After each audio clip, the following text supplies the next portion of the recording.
Ready Bench Studio. Salut les petits viewers du 21e siècle, bienvenue dans la Mythe Critique, l'émission critique Termite.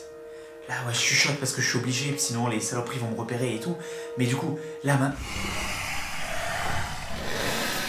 Ok bon, rien à foutre. Je suis énervé, et en plus vu de quoi on va parler, ça va être un vrai bain de sang. Allez!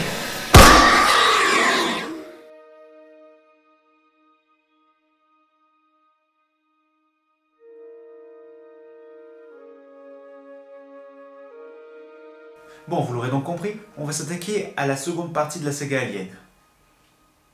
Et autant dire que je vais pas être tendre du tout. Pas du tout. Bon, et j'ai suivi vos conseils, j'ai doublé la dose. Du coup, on va faire comme un pansement, on va tirer d'un coup sec, et on va commencer avec Alien vs Predator, sorti en 2004 et réalisé par Paul W.S. Anderson. Et le pire, c'est que c'est le meilleur des 4 films dont on va parler aujourd'hui. Autant vous dire le niveau, ça va pas être une sinécure. Ouais, c'est pas faux. Après une référence dans Predator 2, une série de comics Alien vs Predator sort. Une idée de film adapté de ces comics est émise, mais ne plaît pas du tout à James Cameron ni à Sigourney Weaver. Sigourney Weaver qui décidera donc de faire Alien 4, en partie pour repousser / annuler la sortie du projet. C'est sans oublier que les producteurs adorent les sous-sous dans la popoche. Alors que de la chaleur est captée au beau milieu de la banquise, une équipe scientifique menée par Charles Weyland va aller mener l'enquête et découvrir une pyramide mêlant plusieurs civilisations et étrangement liée au mythe de l'alien et du Predator. Mais est-ce que les deux créatures existent réellement et vont intervenir? Autant vous prévenir, je vous conseille de mater ce film, mais vraiment comme un petit bonus, comme un petit bonbon nanardesque, pour bien rire entre potes lors d'une soirée. Non, parce que c'est pas à Paul W.S. enculé de connard de flingueur de franchise de merde Anderson qu'on va confier un chef-d'œuvre à faire. C'est même tout le contraire. Bon après, pour être totalement honnête avec toi Polo, il y a quand même des plans et des scènes que j'aime beaucoup dans ton film. Si, c'est vrai. Embrasse-moi grand fou. Je vais même vous dire, au-delà de certains plans, il y a de vraies idées de mise en scène et c'est vraiment appréciable. Après attention, hein, ça reste des idées de mise en scène de films bourrins qui tâchent bien. Hein. Mais ça fait plaisir, putain. Non parce que vu le joli nanar que c'est sur le papier, tu t'attendais pas non plus à aussi avoir peur, hein. Bah non, Dimitri, à la limite c'est fun, c'est jouissif. Mais faut pas non plus que ça devienne un super film, faut pas déconner. Niveau histoire par contre, je suis partagé, je suis un peu mi-figue, mi-pamplemousse, vous voyez. Parce que d'un côté, on a une mythologie fun, réadaptée à notre époque et à notre histoire. L'idée de la pyramide sous la banquise, de nos ancêtres et de leur rapport avec les aliens et les prédateurs. Le fait que les prédateurs venaient chez nous organiser leur petite chasse à courre à l'alien, tout ça je kiffe. Même certains meurtres du film, je les trouve sympas. Et il faut donc comprendre que le film s'inscrit réellement dans la timeline d'Alien et de Predator. Ce film lie réellement les deux univers, attention. Donc le film, jusqu'à preuve du contraire, est canon. Ou du moins l'était jusqu'à Prometheus. Mais on y reviendra plus tard. D'ailleurs, ces scènes-là sont très jouissives. On peut au moins reconnaître ça à Anderson. Je te dis pas bravo, mais... Ouais. Par contre, niveau personnage... Autant certains je peux pardonner, autant d'autres c'est un non. C'est un non catégorique, non, tu ne peux pas faire ça. Non. Non. Non, parce que avoir des porte-flingues comme personnages secondaires, des personnages dignes de série B, ça ne me dérange pas. C'est un film d'Anderson, je vais pas en attendre trop non plus. Avoir des personnages secondaires qui sont nuls à chier, dont on se fout, ok. Mais le personnage principal, l'héroïne, elle est creuse. Elle est inintéressante. S'il vous plaît, madame la juge, merde! Non, parce que c'est très maladroitement d'en faire une copie Lidl de Ripley, ça en fait pas un personnage intéressant pour autant. Ah ouais, la scène d'intro. Aussi subtile qu'un chirurgien parkinsonien. Et à la limite, Weyland est cool. Peut-être parce qu'il est joué par Lance Henriksen qu'on a eu dans Aliens et Alien 3. Du coup, ce serait le modèle du Bishop. Intéressant. Intéressant, je ferme ma gueule. Bon, après, je vais pas être mauvaise langue non plus. L'affrontement entre l'Alien et le Predator est vraiment sympatoche. Même s'il n'y a aucune cohérence en termes de gestation de l'alien, hein, parce que bon, là ils naissent au bout de 2 heures, pas comme dans la saga originale. Complètement con. Non, en vrai, même si elles arrivent un peu tard, les scènes d'action entre les deux créatures sont vraiment cool. Les effets rendent vraiment bien et les scènes d'action marchent à mon sens. Le fait de voir ces deux monstres de notre mythologie hollywoodienne fonctionner ensemble, c'est réellement un rêve de gosse, c'est vraiment un bonbon sous la langue. Faudrait peut-être qu'un jour je vous parle de la licence Predator, peut-être. Ça serait cool. Un jour. Et vous adoriez l'alien intelligent, l'alien malin, l'alien furtif, celui qui chassait ses proies, qui prenait son temps et qui était hyper intelligent.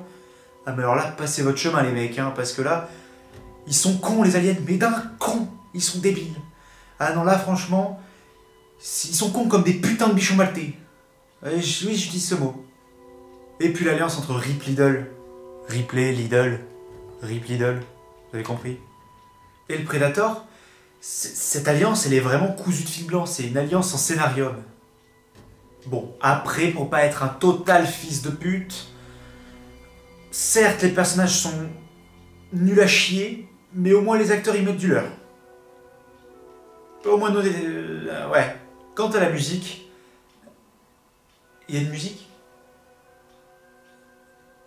Ah oui, Arad Closer. Je pense que c'est comme ce camarade que t'as en classe. Personne ne le connaît, même son prénom parfois t'es pas sûr. Puis tu te rappelles de son existence. Parce que celui-là, c'est un héros, première nouvelle, j'ai jamais entendu le son de sa voix. Si, là, voilà. Beaucoup d'extraits de Kaamelott aujourd'hui, non? Donc voilà, Alien vs Predator, un bon nanar pour rigoler, pour passer un bon moment, se divertir, passer une bonne soirée. Franchement, je vous conseille vraiment de le regarder quand même, c'est marrant. Et je vous conseille de jouer au jeu vidéo sorti en 2010, qui lui par contre est vraiment très très cool. Bon, maintenant que ça c'est fait, on va pouvoir passer à... Ça va, il est où le vaisseau? Non, je veux pas savoir, il est où le vaisseau? Ouais. Ouais bon, je vais essayer de gagner du temps moi.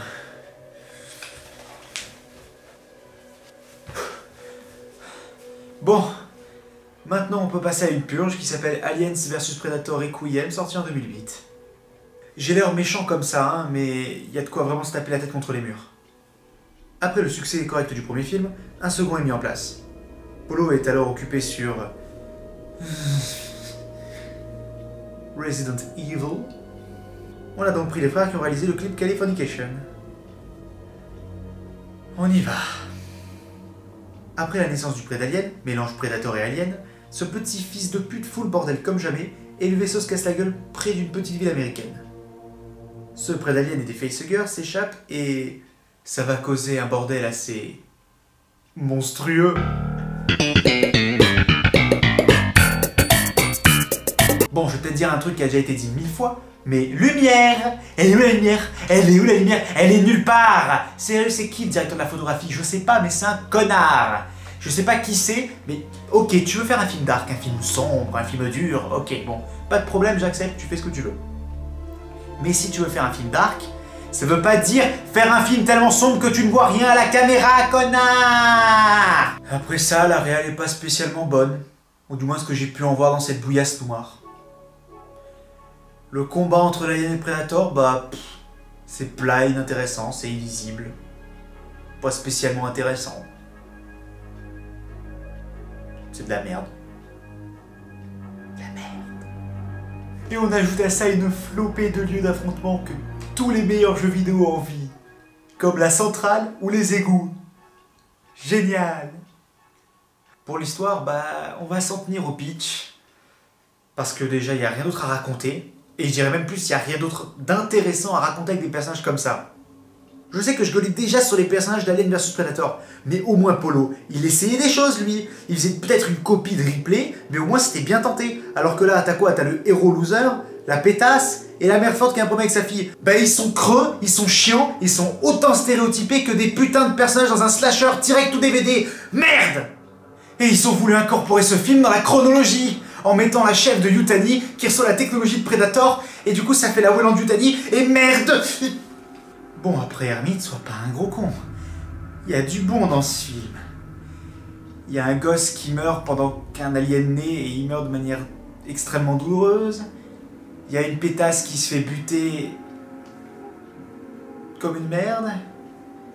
Il y a les aliens sur Terre comme on voulait depuis Alien 3.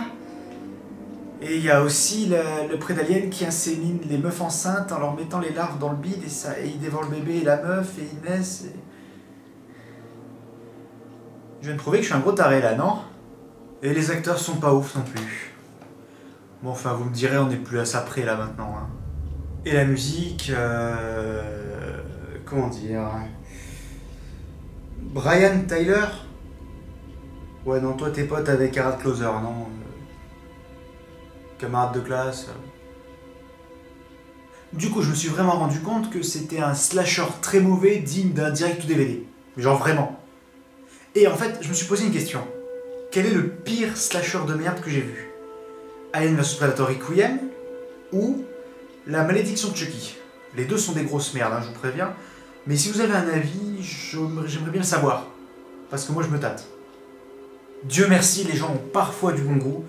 Et le film s'est donc viandé comme pas possible, que ce soit au box-office ou dans les critiques. Et ça a annulé toute possibilité de suite. Merci les gens. Parfois, vous avez du bon goût, parfois vous dites de la merde. Mais là, c'était bien. Cette fois-ci, merci. Quoi qu'on n'a pas eu de suite à Alien vs Predator Requiem, mais à quel prix? À quel prix, pauvre fou? Mais quoi? Mais non, je n'ai pas fou! Et d'ailleurs, toi, tu dois trouver le vaisseau. Tu l'as trouvé le vaisseau? Non, je crois pas, non. Alors pourquoi tu parles? Trouve le vaisseau et tu te démerdes et tu me fais pas chier. Voilà, ils m'ont repéré à cause de tes conneries. Putain, je m'emmerde. J'ai rien fait. Rien. Rien pour mériter ça. Pourquoi t'as fait ça? Pourquoi t'as fait ça, Ridley? Putain! Bon. Prometheus, sorti en 2012, réalisé par Ridley Scott. Putain, mais je l'attendais ce film. Je l'attendais, mais j'avais tellement d'espoir. Ridley Scott, le premier réalisateur qui revenait sur le devant de la scène, qui allait apporter des réponses à nos questions restées en suspens dans la saga. Une séance d'horreur pure qui serait gravée en nous. Enfin, le film est resté gravé en moi, hein, mais pas de la bonne manière. Scott voulait depuis longtemps reprendre en main la saga Alien et explorer ses origines. Il décida donc que Alien vs Predator c'était de la merde et donc, hop, poubelle l'origine story. Mais du coup, Maïté, qu'est-ce qu'on nous propose ici dans ce Prometheus? Alors qu'un couple de deux scientifiques, Shaw et Holloway, découvre une piste pouvant mener aux origines de l'humanité, ils vont rejoindre une expédition de la Weyland Corporation jusqu'à une planète proche de LV-426 d'Alien. Arrivés sur la planète, ils découvrent que nos créateurs, les ingénieurs, sont tous morts à cause d'une nuit noire. Après divers petits stratagèmes menés principalement par David, l'androïde du vaisseau, le bordel va éclater et les scientifiques vont regretter d'être venus. Ce qui est marrant, c'est que quand je suis sorti du cinéma, la première fois que j'ai vu le film à mes 12-13 ans, j'ai plutôt bien aimé le film en fait. C'était sûrement parce que j'ai vu le film que sous un seul point de vue et pas sous les autres, mais quand j'ai commencé à avoir un cerveau, fonctionnel du moins, je me suis rendu compte que c'était de la merde. Je tiens tout d'abord à remercier Guillaume Cassard qui a lui aussi fait une rétrospective Alien sur sa chaîne et qui a expliqué quel était le scénario de base, qui n'a pas été retenu bien sûr. Et putain que c'était mieux, quel gâchis. Mais du coup bref, merci, je vous renvoie vers sa vidéo, et nous on va s'attaquer au produit final. Glorieux. Bon, après, le fait qu'il y ait eu plusieurs scénaristes qui ont chacun changé une petite partie du scénario sans changer la globalité, ça n'a pas aidé à la cohérence du bordel. Même le contraire. Bon, premier point polémique sur lequel on va revenir, l'apparence des ingénieurs. Beaucoup n'aiment pas l'apparence humaine qu'ils ont, mais personnellement, je trouve le fait qu'ils ressemblent à la perfection humaine représentée comme les statues grecques intéressante. Attention, je comprends totalement les critiques comme quoi, ça renvoie encore à l'humanité, on serait le centre de l'univers, il n'y a pas de côté un petit peu inconnu qui se passerait, qui aurait rien à voir avec nous. Je comprends cette idée, mais bon, après, c'est une autre idée intéressante. On commence par une petite incohérence temporelle, parce que le film se passe 20 à 30 ans avant le premier Alien, mais la technologie semble plus avancée avec des hologrammes, là où avant c'était des écrans cathodiques. Je veux bien que les technologies avancent en termes de production cinématographique, Ridley, mais Sois cohérent avec ton univers. Hein? Et puis c'est quoi cette huile noire qui fait tout, même le café? Des vermisseaux trempent dans l'huile noire, ça fait des serpents bites. L'huile noire est ingérée par un homme, ça le détruit. L'homme qui a ingéré l'huile noire baise sa meuf, ça donne un poulpe. Ingénieur et poulpe, qui donc est mené à l'huile noire, donne un xénomorphe. Et si ta tête est trempée dans l'huile noire, tu deviens un zombie. Waouh! C'est le meilleur engrais du monde, hein. Et les personnages sont cons, mais à un niveau de connerie qui est pas possible. Au-delà de ça, c'est des lemmings. Je vais vous faire un petit résumé de toutes les décisions les plus débiles du film, et encore, je suis sûr que je vais en oublier. Déjà, des scientifiques qui sont censés se préparer à telle mission, à tel environnement, apprennent le contenu de leur mission qu'une fois arrivés au lieu dit de la mission. Sans même savoir sur quoi ça porte, où est-ce qu'ils vont. Ils en savent rien. Quel con! C'est-à-dire que tu acceptes le job, tu sais pas ce que tu vas faire. Eh, on dit que la Wayland du Yutani c'est des connards, mais bon, en même temps ils exploitent des teubés hein, aussi. Et ils ont pas tort. À peine arrivés sur leur jolie petite planète avec leur joli petit casque, ils arrivent, là, ils apprennent que l'air est respirable. Du coup, parce que l'air est respirable, j'enlève mon casque, sans savoir s'il y a des bactéries, des maladies. Tant le mec il est arrivé à Rouen, je sais pas, tu vois. Il retire le casque au KLM, genre, tant le mec, dans 20 ans, il a le sida de l'espace, le cancer de l'espace, ce que tu veux, la chaude pisse de l'espace, Ebola de l'espace, ce que tu veux, il attrape une maladie quelconque, qui ne sait pas, non, non, non, il est irrespirable. Vous êtes cons, putain, mais qui sont cons. Et c'est que le début, hein, parce que le connard, là, cartographe, géologue, je sais même plus ce qu'il fait, qui amène ses boules lumineuses, qui cartographie toute l'infrastructure, il se perd. Soit le mec est très mauvais dans son taf, et dans ce cas vous auriez pas dû le prendre en fait, soit le film essaie de me prendre pour un con. Je pencherais pour la deuxième option perso. Et je vous parlais de Holloway qui retire son casque, mais ce connard là, il se fait contaminer par l'huile noire à cause de David, il voit les effets, il commence à voir que ça va pas bien, qu'il y a un problème. Vous allez vous dire, ouais mais il va en parler à l'équipage, dire qu'il y a un problème, aller en quarantaine et compagnie. Ah non non! Ah non, non, il garde le truc pour lui, il ferme sa gueule. Au risque de contaminer sa meuf, ses coéquipiers, la mission, tout le bordel. Ouais, ça va loin. Ah mais leur connerie, elle va loin. Bon, après, en ce qui concerne les acteurs, ils sont tous très bons, je trouve. Ils s'engagent vraiment dans le film, même si le film pue la merde. Et pour le coup, autant les acteurs sont tous globalement très bons à mon sens, autant les personnages, c'est en demi-teinte. David est un très bon personnage. C'est à mon sens le meilleur du film. Son rapport avec les humains qu'il connaît et qui sont ses créateurs, mais qui s'avère extrêmement décevant, est plus qu'intéressant. Les humains sont imparfaits, dirigés par leurs émotions, et leurs ressentis font obstacle aux objectifs qui se créent. Ce n'est pas le cas de David qui est un androïde, et qui du coup ne ressent rien, et ne se crée pas d'obstacle pour atteindre ses objectifs. On a également le personnage principal, le professeur Shaw, joué par Noomi Rapace, qui est extrêmement sympathique et auquel on s'attache tout au long du film. Shaw est un personnage sympa et attachant, mais son rapport avec la foi la rend très vite insupportable. En effet, au tout début du film, elle a de l'espoir quand elle a trouvé des ingénieurs et autres, et décide d'avoir la foi que lui a enseigné son père, et à la fin du film, malgré tout ce qu'elle a vu, comme quoi nous sommes la création des ingénieurs et pas de Dieu, que les ingénieurs veulent nous tuer et tout, enfin, tout ce rapport pessimiste, elle décide tout de même de non, je continue à croire, je continue à avoir la foi. Le personnage n'a donc aucune évolution. Vickers, quant à elle, est totalement gâchée et pourrait être résumée par « Mon papa, il préfère le robot !» Et Holloway, c'est un gros con qui est pessimiste et qui fait chier tout le monde. Et on a Peter Whelan, joué par Guy Pearce, qui joue un vrai connard, un vieux con comme on aime les détester, qui est crédible, un mec qui traite mal sa fille, qui se fout de son robot, et qui a une quête désespérée d'immortalité qui mènera à sa perte. Franchement, le vieux connard à la tête d'une entreprise qui mènera à sa perte, franchement, bravo, super personnage, je l'aime bien. Les autres personnages sont juste osef ou détestables, ont tellement peu de caractérisation, ont juste un dialogue ou deux, ou alors font une action marquante. Donc je peux pas m'attarder dessus parce qu'il n'y a rien à en dire. Après, la quête d'origine de l'humanité et de sa création est vraiment intéressante à suivre. Même si la couche de théologie par-dessus est juste indigeste. D'ailleurs, j'adore le fait que David casse le sens de la création en surpassant les humains, en surpassant ses créateurs et en étant meilleur qu'eux dans tous les domaines. Après d'autres incohérences, parce qu'on n'est plus à ça près, Shaw subit une sorte de césarienne dans le film, et dans le temps du film, même pas 2 heures après, elle se met à courir comme un lapin, comme jamais. Je pense honnêtement que ça se fait pas comme ça, après, peut-être que je me trompe. Et on a aussi le coup du vaisseau qui est en train de se casser la gueule tout droit, que les meufs, elles pourraient s'en sortir en allant sur les côtés. Non, non, non, non. Elles vont tout droit dans le même sens que le vaisseau. Elles sont cons, mais jusqu'au bout. Mais jusqu'au bout.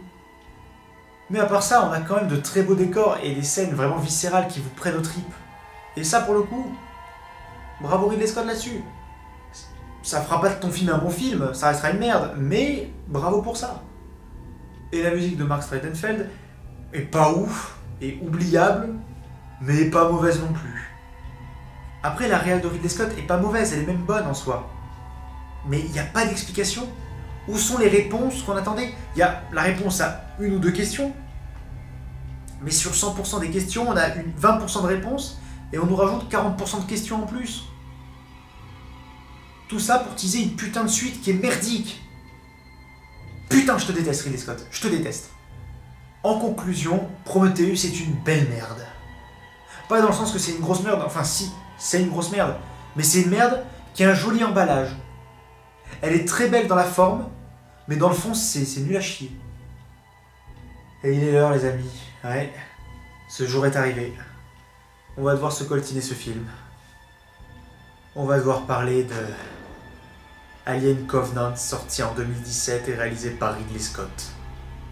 Encore. Une colonie effectue un voyage pour s'implanter sur une nouvelle planète, mais en chemin, une éruption stellaire provoque des avaries, sérieusement. Ce qui tue James Franco. Dommage, un bon acteur en moins, déjà. Et une partie des colons cryogénisés. Après avoir réparé le vaisseau, il capte un message venant d'une autre planète, plus proche, et il décide d'y aller, sérieusement, 2 fois. L'équipage y part donc en reconnaissance, et là, c'est le drame. Rien qu'avec le synopsis, ton film déjà il pue la merde et les incohérences. C'est parti. Déjà l'incohérence technologique est de retour, avec encore plus d'hologrammes et encore plus de loupiottes. Comme ça, encore plus d'incohérences, et comme ça ton film part encore plus dans la merde. Yeah! Ridley Scott! Ridley Scott! Et je tenais à faire mes excuses auprès de l'équipage du Prometheus. Non, parce que je disais que vous étiez cons. Mais alors ceux de Covenant. Mais à côté d'eux, vous êtes des prix Nobel, les gars. Pardon, excusez-moi. Déjà un truc tout simple. Cet équipage a subi une éruption solaire qui a tué leur capitaine et une partie des colons. Un événement très rare qui arrive une fois sur 1 million. Et qui a même une chance sur 1 milliard de se reproduire une deuxième fois. Mais non. Au lieu de faire confiance à une chance sur 1 million de se taper une autre éruption solaire, ils sont là. Oh non, on n'a pas envie de retourner dans nos tubes de cryogénisation. Mais il y a une planète qui, regardez, on a capté une planète qui est beaucoup plus proche, qui, à ce qui paraît, elle a l'air meilleure encore. On ne s'est pas préparé pour la coloniser, mais elle a l'air meilleure. On ne sait pas d'ailleurs, hein, tant une chance sur 2 que c'est de la merde, hein, qu'il y a un problème. Mais bon, comme elle a l'air meilleure, tentons notre chose là, et risquons la vie de tous les colons qui restent. Ça commence super bien. Pardon Prometheus, pardon. Je t'ai reproché que, une fois que l'air était respirable, vous enleviez vos casques. Pardon. Parce que dans Covenant, ils en ont même pas des casques. Ils en ont même pas, ils sortent sans. C'est-à-dire qu'ils arrivent sur une planète dont ils ne savent même pas la composition, ils savent rien. C'est-à-dire que dans Prometheus, ils ont dit, ouais, c'est respirable. Donc là, ils ont dit, ok. Là, ils savent même pas, ils connaissent pas la planète, ils savent pas si elle est respirable, ils sortent sans casque. Comme des scouts. Ils sont là, tu dis, ouais, on va faire du feu. Vous êtes pas dans Koh-Lanta, les mecs, hein. Ensuite, un premier alien est né dans l'infirmerie du vaisseau avec une femme dans la pièce, femme qui est mise avec l'alien en quarantaine parce que, bah, on connaît pas. Du coup, elle est à la porte. Ouais, laisse-moi sortir, connard, souffle la porte. L'autre elle est en mode, bah non, meuf, c'est la quarantaine, je peux pas. On sait pas. Et du coup, pendant cette scène, 30 secondes plus tard, qu'est-ce qu'elle fait? Elle a cherché un fusil, elle ouvre la quarantaine. Ah, le génie de ces meufs, mais alors là, Sans déconner, c'est un appel au meurtre. Sans déconner, les féministes, on vous aide pas. On vous aide pas. Non, non. Et en plus d'envoyer se faire foutre la quarantaine, ces deux greluches glissent comme sur une peau de banane sur la même tache de sang. Mais à 30 secondes d'intervalle. Hein. Donc en plus d'être connes, c'est des greluches. Vous êtes pas aidés, je vous dis, vous êtes pas aidés. Ah, je parlais des casques. Alors, non content de pas porter de casque sur une planète qu'ils ne connaissent pas, les mecs décident de fumer, donc allumer une cigarette, fumer sur une planète qu'ils ne connaissent pas, dont ils ne connaissent pas la composition chimique. Et en plus, le mec décide de balancer son mégot n'importe où en plein milieu d'une forêt. Déjà, le niveau d'intelligence est assez extrême. Et en plus de ça, ils se mettent à marcher sur des plantes qu'ils ne connaissent pas, ce qui fait que, bah, il y a une espèce de spore qui s'évapore et qui rentre dans son oreille, qui va créer un alien. Portez un casque, merde! Putain, c'est pas compliqué. Et alors pour moi, la connerie ultime, les mecs, ils ont vu David. Et ils l'ont cru. Regardez-moi ça. Le mec, on dirait Palpatine. Tu lui fais pas confiance. Non, parce que le mec, il vous emmène dans son QG, qui est un lieu rempli d'ouvertures sur le monde extérieur. Vous lui dites, est-ce que c'est un endroit sûr? Déjà, question très conne. Mais en plus, il a le culot de vous répondre. Tout à fait, oui. Mais alors, eux, ils y croient en plus. Putain! Non mais David, il est cramé à 10 km, sans déconner. C'est-à-dire, quand l'équipage arrive avec leur androïde un peu plus avancé, mais avec le même modèle, qui s'appelle Walter et qui a une certaine coupe de cheveux, David, qui a les cheveux longs à ce moment-là, qu'est-ce qu'il fait? À peine arrivé, il se coupe les cheveux pour avoir la même coupe de cheveux que Walter. Et ça vous pose pas une question, vous... Non, y a rien. Et en plus, quand David emmène le nouveau capitaine qui est un croyant, je précise parce que c'est la seule caractérisation qu'il a, donc quand il l'emmène dans son musée des horreurs, qui voit des saloperies, et qu'il l'emmène devant un œuf alien suintant, un truc vraiment qui fait flipper, hein, quand tu vois tout ce qu'il y a eu avant et tout, tu te méfies un peu. Et que David, de but en blanc, te dit « Vas-y, regarde dans l'œuf, mets la tête dedans, vas-y. » Et que le mec fait « Ok !» Non mais sans déconner, comment voulez-vous que je prenne ce film au sérieux? Je rigole, mais c'est nerveux là. C'est nerveux. Putain. Sans compter que 15 minutes avant, il y a un alien qui a tué ta collègue. Du coup, toi, tu butes l'alien. Et David fait « Non !» Ça te met pas la puce à l'oreille. Le fait qu'une saloperie qui a buté ta pote, bah, tu la butes la saloperie, et que David fasse « Non !» Le fait qu'il soit contre le fait de buter une saloperie, ça te met pas la puce à l'oreille. Ah oui. Et après, il y a toutes les questions que David ne répondra pas, bien sûr. Pourquoi il a tué les ingénieurs? On ne sait pas. Pourquoi il a tué Shaw? On ne sait pas. Pourquoi ce film existe?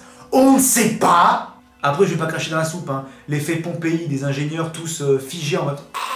Comme ça et tout, c'est stylé, c'est hyper flippant. Mais ça aurait été flippant si le film en lui-même était flippant. Si le film avait une vraie atmosphère, un vrai truc. Là, c'est un élément cool dans une mare de merde. Bah oui. Et je m'étendrai pas sur le twist final, le combat entre Walter et David, qui se termine bizarrement en un cut, mais trop bien placé en mode on ne sait pas qui a gagné, et que juste après, David, qui s'est fait chier à se mettre les cheveux comme Walter, arrive en mode vut. Oh mon dieu, est-ce que ce serait pas David qui a battu Walter? Ah là là, jeune chenavant. Les effets spéciaux de ce film, mais sont dégueulasses. Ils sont immondes, et des films d'il y a 20 ans ont mieux vieilli que ce film en 2 ans. Merde! On a par exemple les néomorphes qui sont immondes. Leur skin blanc là, ils ressemblent à un putain de molar, ils sont dégueulasses. En plus de ça, on pourrait les apprivoiser. Et en plus de ça, on compte le xénomorphe en plein jour. On te montre le xénomorphe en plein jour. C'est une créature de l'ombre, connard! Tout le principe de cette créature, c'est qu'on ne la montre pas. C'est un prédateur, il reste dans l'ombre et te nique. C'est le principe même de la créature, connard! Et vous espériez que l'alien représente une certaine menace dans le film? Pas du tout. Vous en avez 3 ou 4 dans le film. Et en plus, il ne dure que quelques minutes chacun. Comme ça, ce ne sont même pas une vraie menace, vu que bah, on en tue 3 ou 4 dans le film. Et aussi, la naissance des différents aliens est totalement incohérente, au sein même du film. On commence donc avec le Néomorphe. Néomorphe qui a été créé pour ce film. Tu ne le retrouves dans aucun autre film Alien. Et bien le film réussit à être incohérent avec lui-même. Incohérence parce que dans ce film, il y a deux personnages qui sont contaminés de la même manière par la même substance. Tu te dis donc, ces aliens-là vont sortir d'une seule et même manière. Ah non, non. Il y en a un qui sort par le dos, l'autre qui sort par la bouche. Même substance, même contamination, sortie différente, alors que c'est le même alien. S'il te plaît, Ridley, je t'en demande pas beaucoup. Juste au moins d'être cohérent avec ton film. Ton film. Le film que tu fais là, sois cohérent dans le même film, s'il te plaît. Ridley. Et en plus de ça, l'alien, il naît beaucoup trop rapidement, il naît au bout de 2 heures d'incubation, allez même pas. Et il devient adulte au bout de 1 heure. Le mec, il a le temps d'incubation d'un clafoutis. Sois zen, Hermite, sois zen. Ensuite, l'atmosphère du film, bah, il n'y a pas d'atmosphère, hein, c'est l'atmosphère d'un slasher, mais mauvais, avec des codes qu'on a vu 50 fois du « Ah mon Dieu, je suis sous la douche !» Enfin, c'est un slasher mauvais, comme je dis pour l'autre, direct ou DVD, c'est de la merde. Il n'y a aucune peur, il n'y a rien. Et en même temps, ça va être un petit peu compliqué d'avoir peur quand ta scène finale, quand ton climax, c'est une copie carbone de ce que tu as fait dans le premier film. Tu sais, dans Alien, le 8e passager, que tu as fait il y a 40 ans.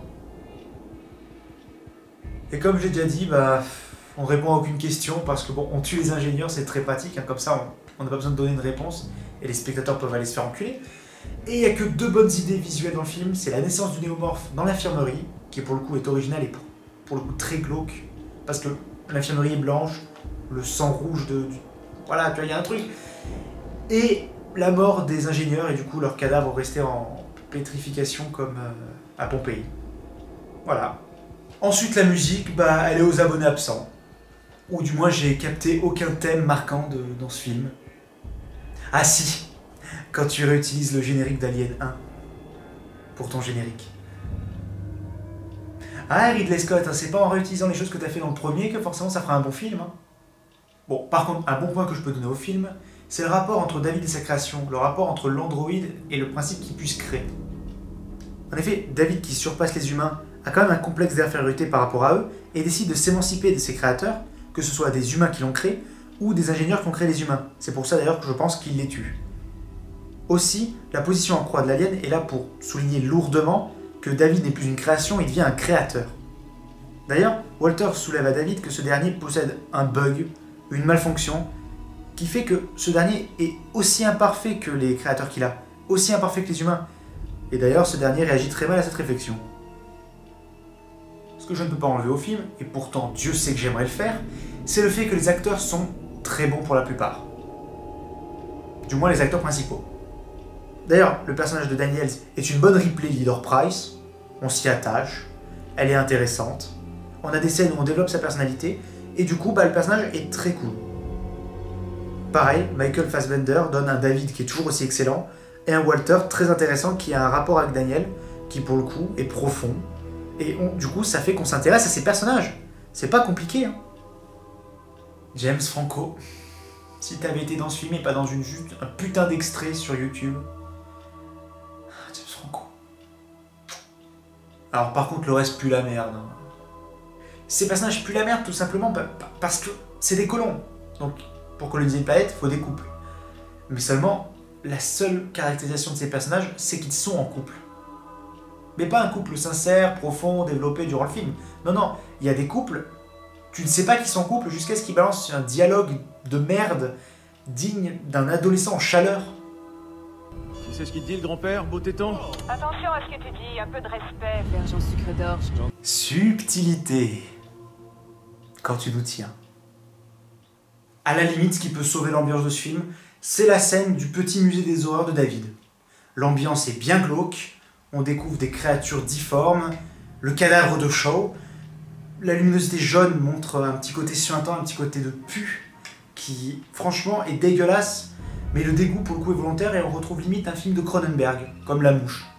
Là-dessus, bon point d'ambiance, bon point de réal, ok, cette scène est cool. Mais je me laisserai pas avoir, hein. Prometheus, au moins c'était joli, et je me suis dit, peut-être que les réponses seront dans le 2, et Ridley Scott fera pas 2 fois la même erreur, mais là c'est pire. Donc tu sais quoi, j'ai plus d'espoir. Et c'est pas ton twist de merde comme quoi oh mon dieu, c'était David et il a mis des facehuggers dans les trucs des colons. Oh mon dieu, qu'est-ce qui va se passer? J'en ai plus rien à foutre. Comptez pas sur moi pour aller au cinéma voir le prochain. Non, je le regarderai légalement. Putain! Salem. T'as trouvé le vaisseau? Bah putain, heureusement que tu m'as prévenu, connard. Bon. Mais t'es là? T'as trouvé le vaisseau?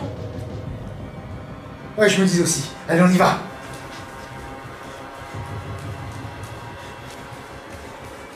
Je le vois, il est là. Allez. Dégage. Ok. Ok. Allez, on y va!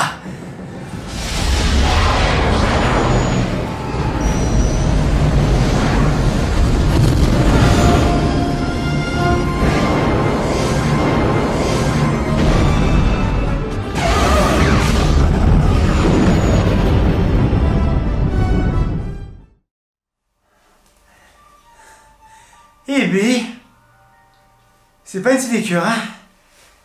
Ouh. Bon, vous l'avez compris, maintenant qu'on est enfin débarrassé de ça, la prochaine fois, Star Wars. Ah ouais, ça va clasher, hein? Non, je rigole, un tout petit peu. Ouh.